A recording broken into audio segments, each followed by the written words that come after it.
What's the word? Do you think music has a meaning? Oh yeah, definitely. It's good to be more spiritual soul than anything. Pretty soon I believe that they're going to have to rely on music to get some kind of peace of mind or satisfaction, direction actually, more so than politics. This is more than just a hobby. I'm saying a lot of these rappers nowadays, it's a hobby to them, but this is truly my passion. When I wake up in the morning, I think about music. When I go to sleep, I think about music, and I hope to spread my music to the world. I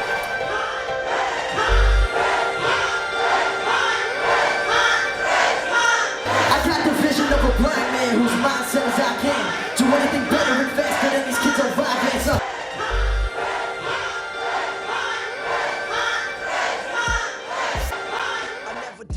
This is Abby with What's the Word, and I'm here with Hi-Rez, but I'm going to call you Rez because that's kind of what his friends call him, so I'm going to do the same. You're obviously in school. What school do you go to? I go to Marjorie Stoneman Douglas High School.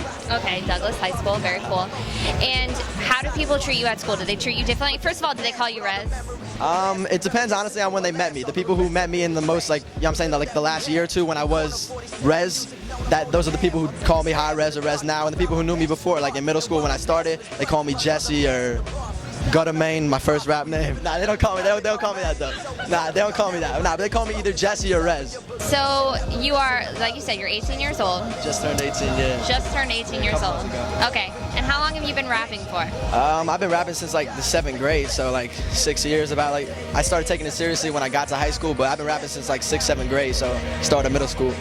How do you label yourself as an artist, as a unique artist? Because I feel personally that the only way someone can succeed is kind of building their own path rather than kind of taking away from others or being unique. So how are you unique? How am I unique?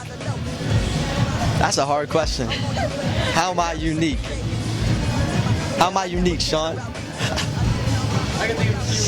Nah, I mean, I'm different as far as, you know what I'm saying, I bring a different sound. A lot of people, I'm not gonna call names at anyone, but there's a lot of people out there who kind of just make music with no purpose behind it. They're not really building a brand. They're just trying to make a sound and put out tracks and gain fans and fame and all that stuff. But you know what I'm saying, me, myself, as an artist, I talk about the truth, regardless of what the truth is. If you're rich, if you're broke, as long as you speak about the truth and what you're going through, then I'm gonna respect you as an artist. So that's what I do, hopefully, you know what I'm saying? So me, I keep it real. I'm saying 100% of the time, it's what I do.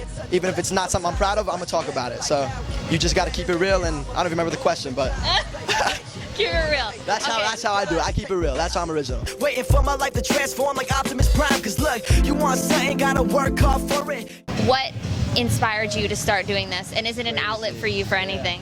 I mean, I'm not gonna get into the whole thing, but this dude who's actually in there, he's my DJ. I've been working with him since like 6th or 7th grade too, right when we started. And it all started with this man just came around my house one day, and I was like, this is how easy it is. I've always been growing up around hip hop with my brothers and stuff, but this man came over and I was like, yo, you want to rap? And he's just like, all right. So we went to Walmart. We got like a $10 microphone and stuff.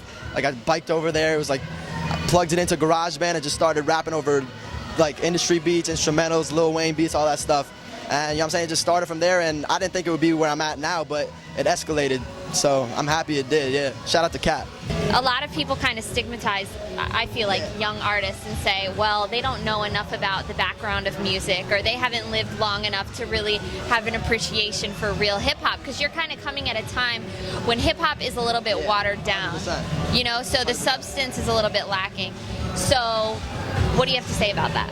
Like I was saying earlier, I started listening to not just hip-hop, music in general, rock, you know what I'm saying? My mom would get me listening to like soul and shit when I was like 6, you know what I'm saying? So I've been listening to music and had an appreciation for music in general as at a young age, just because my family, my mom, my dad, both my brothers, everyone in my family just got me listening to music at such a young age that I have just a different appreciation for it than someone who, you know, who's grown up now, like you said, in the watered down hip-hop time. But you know what I'm saying, I got a taste of Biggie, you know what I'm saying? I got a taste of NWA, I got a taste of Cypress Hill, Tribe Called Quest, everybody, you know? But I appreciate even, you know what I'm saying, Lil B, I appreciate these artists that are watered down nowadays, you know what I'm saying? Because it's a movement, and you know what I'm saying, they did something right to be where I'm trying to get at one day, so I respect it. Till my death remain the same, never ever gonna change. Living in South Florida, you know, we kind of live in this, I feel like we're saturated with these artists that, you know, they all say they have something to offer.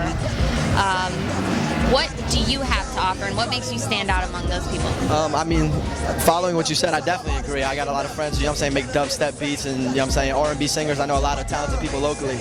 And I try to tell them, you know what I'm saying, my biggest thing is visuals. And I kind of hopped on the train when not a lot of people were doing it. So I definitely got to the point where a lot more people out there are checking out my videos rather than people who are hopping on that train now. But I always try to preach to my friends, a lot of local artists, that they definitely need music videos. Visuals is definitely key for, you know what I'm saying, progress in music. So seeing that there is a lot of artists down here, do you feel like you have kind of a bond with them? Do you feel like you connect with them, you know, in a specific way? Definitely. Like I was saying, I met this dude Quest on the scene locally, just opening for, he opened for Asher Roth when I opened for Asher Roth. And I met this dude Sin who's performing tonight, and just a couple local real hip hop heads and even R&B singers that just live in the area. You know what I'm saying? We all get along, we all bring dope music to the scene. So I definitely like where the local scene's going with hip hop. Last but not least, what artists mainly inspire you? What artists? Everyone asks me this. I don't know if I'm gonna. That's another thing. I don't know if I'm original by answering like this, but I really don't have one specific artist. Like I was saying, it's anyone who made it and anyone who's doing it on what they believed in. I respect you as an artist because that's what I'm trying to do. Well, thank you so much for talking with us today. And this is Abbey with What's the Word, and I'm here with Hi-Rez. Thank you for watching. Peace. I ain't never trying to plan